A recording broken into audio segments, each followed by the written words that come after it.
ప్రతి వ్యాంటేజ్ పాయింట్లో security forces ఉండడం, పోలీస్ పికెట్స్ ఉండడం, ఎక్కడెక్కడ అయితే టూరిస్టులు ఎక్కువ మంది వస్తారో చూస్తారో అక్కడ అందుబాటులో సెక్యూరిటీ ఫోర్స్ ఉండడం నేను కళ్ళారా చూశాను. కానీ ఈరోజు M4 కార్బైన్స్తో, AK-47 గన్స్తో నిర్భేద్యంగా యథేచ్ఛగా వచ్చి మనుషులు నిలబెట్టి పేర్లు అడిగి ప్యాంట్లు ఊడదీయించి మీరెవరు, మీరు కలిమ రిసైడ్ చేయండి, వరుస చెప్పండి అని అడిగి మరీ చంపే అంత సమయం అక్కడ ఉండి, గంటకు పైగా టెర్రరిస్టులు అక్కడ ఉండి ఒక్కొక్కరిని ఇంటరాగేట్ చేసినట్టు, డిసెక్షన్ చేసినట్టు మాట్లాడి చంపే అంత సమయం అక్కడ జరుగుతూ ఉంటే పోలీస్ పికెట్స్ ఏమైంది, సెక్యూరిటీ ఫోర్స్ ఏమైంది, where is QRT, quick response team ఎక్కడికి పోయింది? ఒక సెక్షన్ కూడా, ఒక వ్యాంటేజ్ పాయింట్లో వేల మంది టూరిస్టులు గుమ్ముకూడే దగ్గర కనీసం ఒక సెక్షన్ సెక్యూరిటీ ఫోర్స్ కూడా లేకుండా ఉన్నది అని అంటే ఎవరిది బాధ్యత, ఎవరిది accountability? Whose responsibility is this, whose accountability is this? ఇలా భారతీయుల్ని చంపేస్తూ ఉంటే ఎవరిది బాధ్యత ఇది? ఎవరు బాధ్యత తీసుకోవాలి? జనాన్ని ఆలోచించమని నేను కోరుతున్నాను. ప్రివెంటివ్ యాక్షన్ లేదు, ప్యూనిటివ్ యాక్షన్ లేదు. అంటే ఎలాంటి చర్యలు జరగకుండా ప్రివెంటివ్గా చర్యలు తీసుకునేటువంటి ఒక ఇంటెలిజెన్స్ ద్వారా తీసుకోవాల్సిన చర్యలు ఏమైపోయాయి? అటాక్ జరిగిన తర్వాత తీసుకోవాల్సిన చర్యలు ఏమైపోయాయి? ఆ నలుగురు ఎవరు? వాళ్ళని ఐడెంటిఫై చేశారా? వాళ్ళని మట్టుబట్టారా? ఎక్కడున్నారా అనేది కనిపెట్టారా? 26/11 జరిగింది, 3 రోజుల్లో చర్యలు చూసాం, వారం గడిచింది, ఇంతవరకు ఏం చర్యలు లేవు. ఎవరిది బాధ్యత? Who is responsible, who is accountable? మనం అందరం కూడా ఆలోచించాల్సినటువంటి సమయం. ఇలా భారతీయులను చంపుకుంటూ పోతే గుడ్లు అప్పగించుకుని చూస్తూ ఉంటామా? వారు కాల్పులు జరిపినంతసేపు అడ్డుకోవడానికి ఏ రకమైనటువంటి ప్రయత్నము ప్రభుత్వ పరంగా, సెక్యూరిటీ పరంగా జరగలేదు. కేవలం ఒక సయ్యద్ హుసేన్ అలీ షా, అక్కడ గుర్రాన్ని నడుపుకుంటున్నటువంటి వ్యక్తి పోరాడాడు.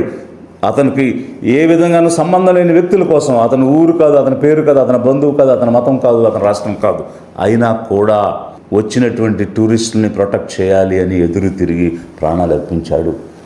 అలా కనీసం సయ్యద్ అలీకి ఉన్నటువంటి బాధ్యత కూడా ప్రభుత్వానికి లేదా? మెడికల్ ఎయిడ్ లేక, సమయానికి మెడికల్ ఎయిడ్ అందక కూడా జనం చనిపోయారు. వాళ్ళు వచ్చి టార్గెట్ కంప్లీట్ చేసుకుని తిరిగి వెళ్ళే వరకు కూడా ఏ రకమైనటువంటి రెస్పాన్సు సెక్యూరిటీ ఫోర్సెస్ నుంచి రాలేదు. ఏమైపోయాయి? గత 7 సంవత్సరాలుగా జమ్మూ కాశ్మీర్ కేంద్ర ప్రభుత్వం అధీనంలోనే ఉంది.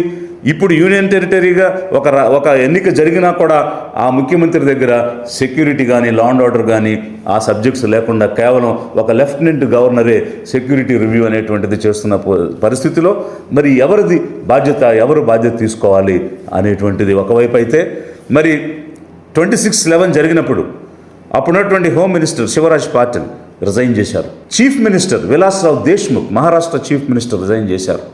Maharashtra home minister RR Patil resign చేశారు. ఎందువల్ల? ఒక నైతిక బాధ్యత తీసుకుని నేరుగా, ప్రత్యక్షంగా సంబంధం లేని అంశంలో కూడా వారు నైతికంగా ఆలోచించి రిజైన్ చేశారు. కానీ ఇక్కడ అధికార పక్షం ఏం చేస్తుంది? ప్రకటనలు చేస్తుంది, ర్యాలీలు చేస్తుంది. అదా బాధ్యత అంటే? అపోజిషన్ ఏం చేస్తుంది? ఆ రోజు ఒక ప్రధానమంత్రి మన్మోహన్ సింగ్ జరిగినటువంటి సంఘటనకి బాధపడుతూ దేశానికి ఒక అపాలజీ చెప్పడం అనేటువంటిది మనం చూసాం.